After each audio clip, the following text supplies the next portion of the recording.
Hello artsy friends, Ken here, your Thrifty Apprentice, and welcome to a quick review. Today we are going to be taking a look at the Viburnam Arts 24 half pan watercolor set, advertised as professional artist quality, a rich color palette, fine quality, transparent watercolors. You get one water brush, one plastic palette. On the back of the box, there is a printed grid with name, pigment numbers, tells you the content again, and it does tell you it's not intended for use by children.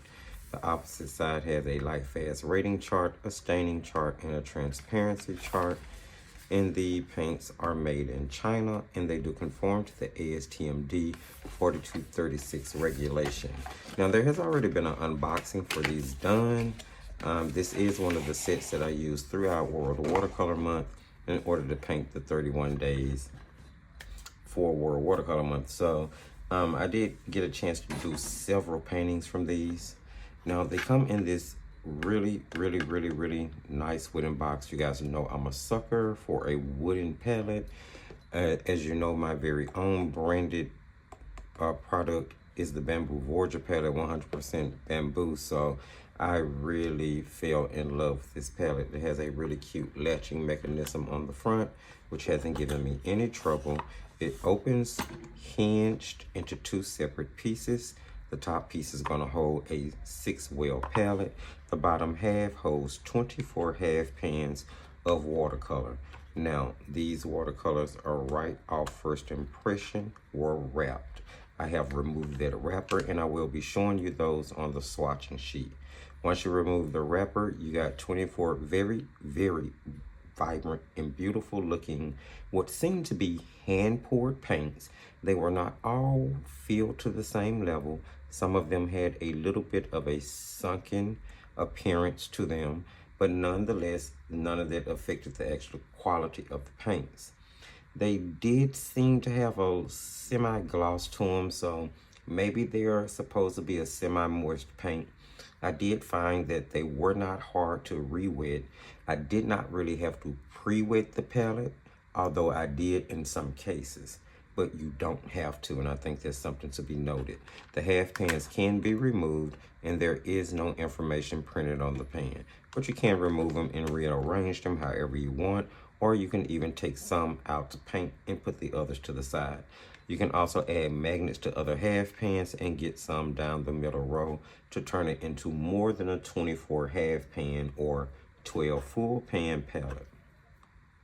Let's see, the excuse me, palette itself does not remove from the casing. Maybe you could get something to ply it out. My assumption is that it's glued down, and the palette up top does remove by lifting the levers to take out the palette for cleaning purposes. Put it back, close the levers, it's secure inside the palette. So overall, very aesthetically pleasing palette design. I really give them kudos for this. The branding is straightforward. You guys know I'm a sucker for simple branding. Now this is, you know, just maybe a color swap. Who knows? I don't think it's the best they could have done with the branding, but I definitely do not think that it's the worst either. It's very clean and professional looking. And I can appreciate the fact that they did provide a chart to help you break down their assessment of the pigments that are in their paints. With that being said, let's take a look at the swatching that was done with them. This is the Viburnam Arts watercolors. They are swatched out on 100% cotton paper. This is the painter's color diary. So here you'll notice that I did not swatch these the way I normally do. We'll get to that in a moment. The paints were wrapped. The wrappers contain the pigment number, the light fast, staining, and transparency rating for each individual color. I removed that portion of the wrapper and just taped it down onto my swatching sheet so that I will have that information.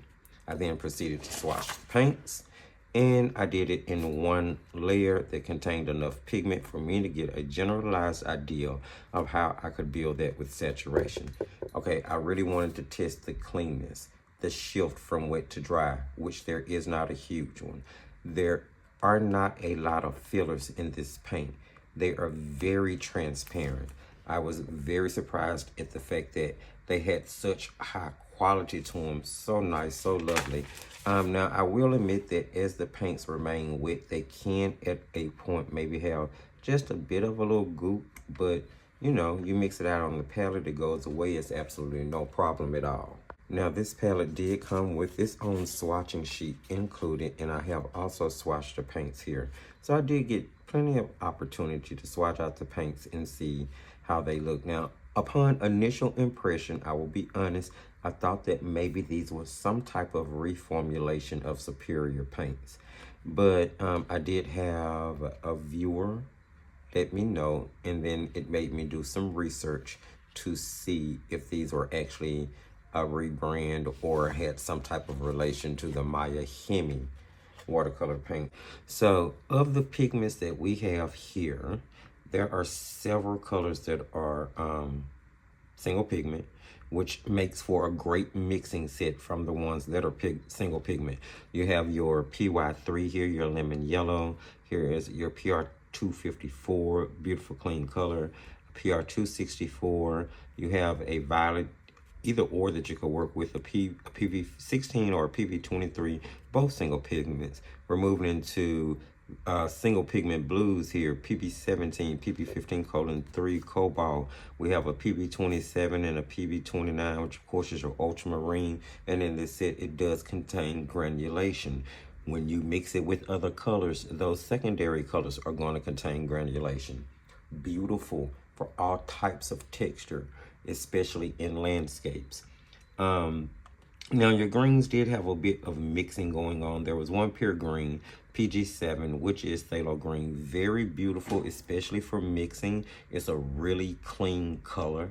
So as I was saying, the single pigment colors in the set in themselves are enough to make a great palette from. You move into the PY42 here, which is your yellow ochre. You have your PBR7, which is one of the few sets that I'm seeing use PBR7 versus PR101 for their burnt sienna, which in my opinion is absolutely amazing. Now you're getting into a mix here. I forget what this color is called, but I do know that the burnt umber is PBR7, which is single pigment itself. The black is dual pigment, but it is really pretty. There's a Payne's Gray in the set. I'll be honest, for me to be a Payne's Gray lover, that's not my favorite one, but it does have its place in the set, and it is clean, and you can mix beautiful shades with it. So, and that is what I think about the whole pigment makeup. Very clean set, very reliable, stable pigments throughout the set. I didn't find any qualms or any issues with that. Now, I did do some color mixing here. Here we're gonna have, let's see if I can call out these colors that I used. I used a scarlet. I used sky blue. Yes, scarlet, sky blue, and lemon yellow. Beautiful secondaries. And then here I used Fire Crimson, Ultramarine, and Cad Yellow Medium. Again, beautiful secondary colors. I got a really warm gray that I could definitely get darker if I needed to, using burnt sienna and ultramarine. And here in the cooler leaning tone of gray, we had burnt umber and ultramarine, which of course gave both of those granulation. Very beautiful. All of the mixes done here, the purple and the green, using the ultramarine blue head granulation. Now there is a cobalt in the set, if I'm not mistaken. No, not a cobalt. There is a brown oxide. That was the color I could not call. It's a brown oxide in the set. And I mean, it kind of serves the place of maybe like a Van Dyke brown. So you can mix even, you know, warmer leaning grays with it. That's something to take note of. So really cool that there was that in the set. Salt tests went off really well, as most salt tests do. I love doing salt tests with purple. That dioxazine purple in this set, what do they call it? They call it dioxazine violet. Okay. That's an amazing, beautiful, beautiful color. Here I laid down, let some colors bleed into each other. And then I did a lift test, which I was originally shooting this video. This is the second time around, which is why you see the lift test already done. But as you can see, lift out to give me basically back to the white of the paper. Even in the tones that I thought would be more staining, like your scarlet and crimson, I still got back to the white of the paper without damaging the paper, because this is really thin. Really cool. I have no qualms, no complaints with the set. So let's do this. Let's jump into a painting demo with them. It's going to be music laid in the background. Maybe I'll jump in here and there. Maybe I won't, but definitely music laid in the background. And then I'll come back and give you my final thoughts, pricing, and recommendation about the set.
Now this set did include a number 4, what I would consider mop, and it is a lovely brush. I never realized how much I would like one until I used this one, and I'm going to be using it on a very regular basis for many different paint sets.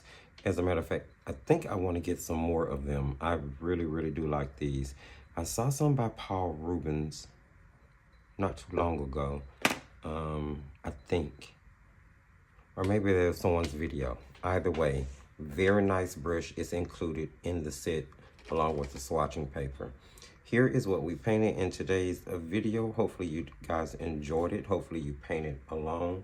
Patreon members, there will be a traceable available in Patreon Creation Station community for you to do what it is you may need to do with it. Really enjoyed this paint on this paper. This is that Winsor & Newton 100% cotton professional watercolor. It's 140-pound cold pressed fine grain, really nice paper. Really enjoyed doing this. Other things that I painted with them would be some things during World Watercolor Month. Here we had day 3, which was turn.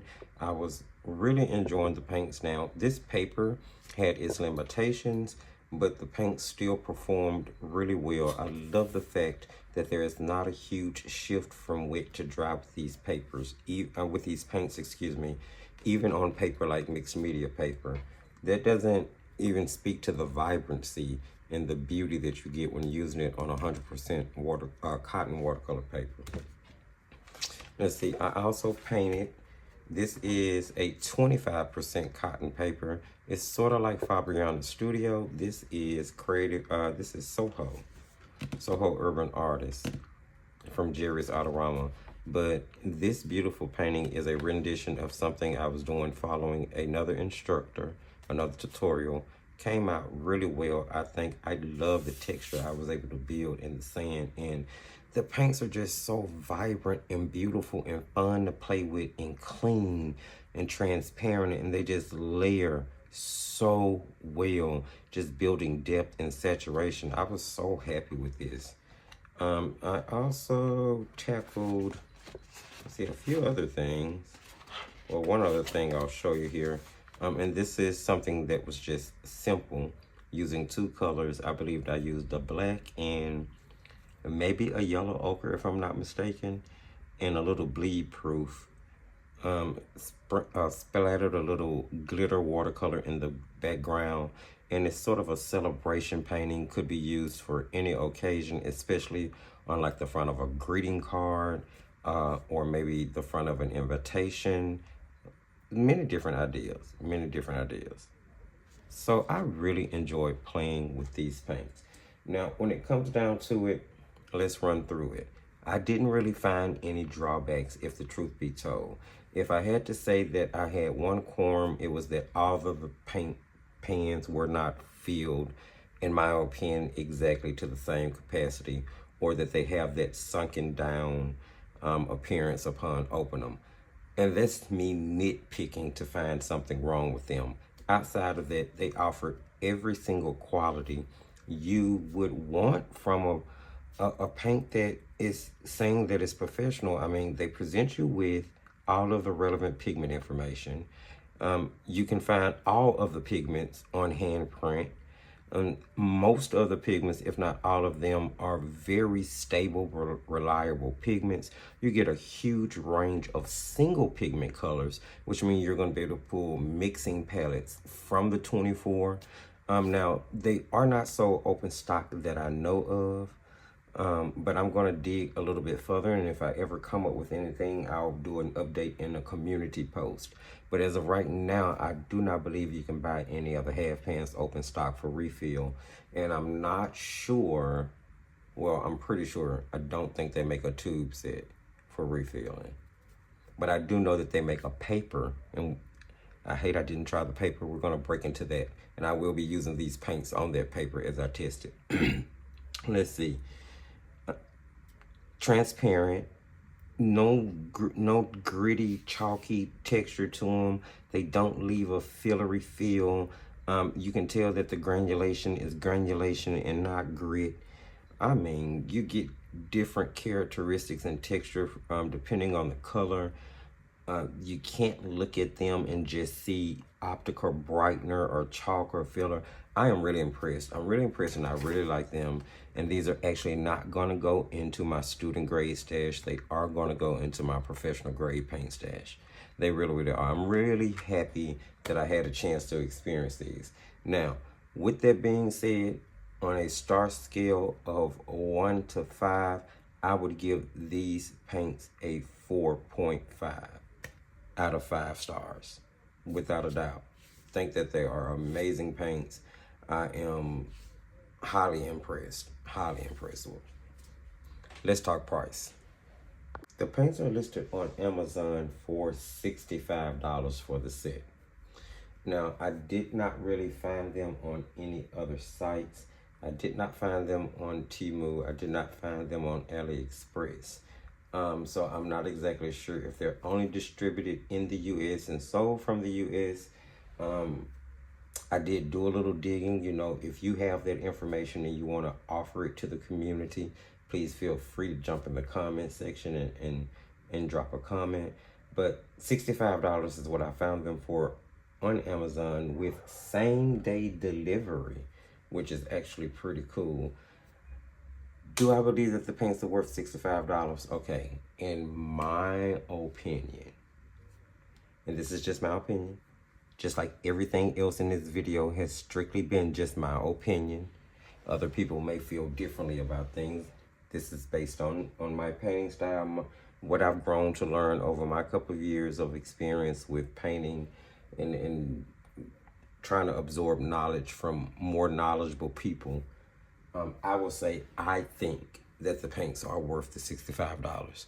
These are some of the cleanest paints. Like I put these above Artwell. I put these above Pretty Excellent, honestly. That's my opinion now. I do. I put them above Pretty Excellent. I think these are some beautiful paints. These are kind of knocking on the door of White Knights, that first Paul Rubens set that was in that pink tin.